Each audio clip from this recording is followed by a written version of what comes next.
Hey everyone, this is Andrew, and I have another formation for you. Rotation fields are fields that have cycling scalar values. Looking at what we've done with before. This is array. Okay. Now it's time to address. Array. This is a line segment. Line segment. This is a line. Just a line. And when dealing with fields, we usually use these right here. These three. But most importantly, this is the number one choice. This is array. It's just so fun to draw. Well, you can watch my other videos. You can see. But in this case, we have our initial point I, and then our final point F. This is only on the line segment because it's finite. Arrays and lines, they're not finite. They're infinite, but they don't have all the values. Crazy. But in a way, dealing with this point I, this is a rotation field R, and then we have our points J and K. Our kind of structure, it doesn't have any end. It just goes around and around. Whether we're dealing with clockwise, which is C, and then counterclockwise, which is CC. In this way, we can write this kind of arrangement of points, just like how we did with directions. We can deal with it as a set, with I, comma J, comma K, and then use an ellipsis to find or to indicate that there needs to be some sort of repetition. In fact, what if you just do this, just like a decimal number? Like how you see like 0.3 repeating for 1/3. Oh yeah, well we better use that. So for JKI, it's the same. And then same thing for JKI and then KIJ. Hope I'm getting this right. KIJ. And you can do it backwards, so this is just clockwise. Counterclockwise deals with IKJ. And also KJI. And then JIK. We have 6 separate rearrangements, but they're the same rotation field. All we're doing is finding the point, but this is the most ideal. So with all of these repetitive kinds of points, I is the initial point. That's where we should start with, not for any of these. Unless you indicate otherwise, then you're good. So now, we're going to deal with something extremely important. This might not just show up in terms of rotation fields, but it can also deal with, we can also deal with this when it comes to infinite spaces. Watch out. So we have point A and point B in a rotation field alpha, and we have enclosed in this space between A and B, alpha sub 1 and alpha sub 2. What do we know? We know that this line segment A and B, it creates alpha 1 and alpha 2. So that's pretty much it. It just shows a enclosed space such that, so there's a such that A1 or alpha sub 1 and alpha sub 2, they're inside alpha in this rotation field. This is very important. Oh, and also, okay, this is just for anything. For any type of line between 2 points, they can create some sort of alpha sub 1, alpha sub 2. But thinking about this a lot more, if we have a rotation field like this, and we have these points right here,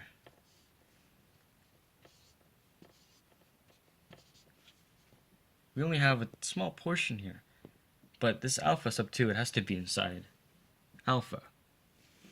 But also, we also know that this line segment must be inside this, let's say, again, rotation field, such that, and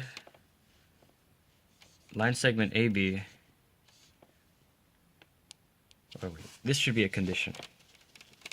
line segment AB is mapping that. Okay. So this is if line segment AB is in alpha.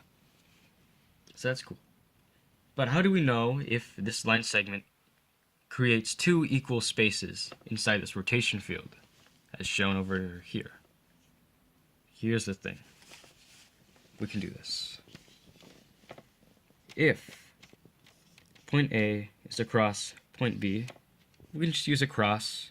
Either way, it's showing that they're farthest apart at this sort of region, and we can think about it as perpendicular to that area. I could be wrong, but this, for something to be completely across, this distance from here to there, this way, must be equal from there to here, that way. So here, this length is equal to that length. So if that's across there, and line segment A of B is constructed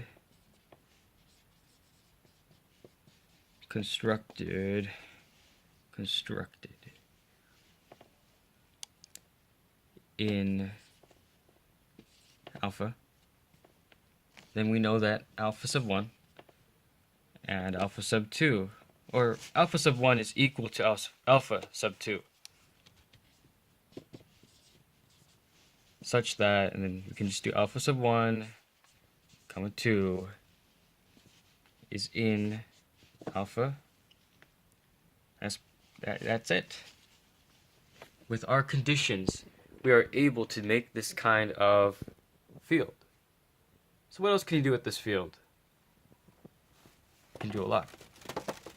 So getting rid of this area. But let's get to something else.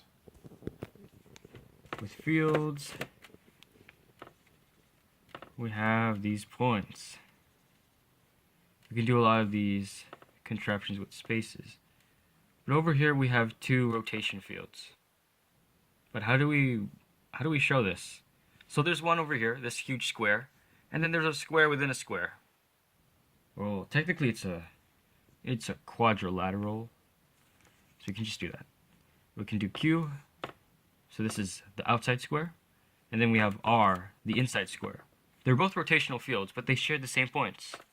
How do we do that? A, B, C, and D. Okay, so Q. We know that Q is not equal to R. Of course, they look different. But what do we know about Q? Q's points are the same. How would we do that? So in the set of Q, the cycle is equal to that of R. So we can do not congruent. So it's not congruent. We can just do the set. Just do a tiny s.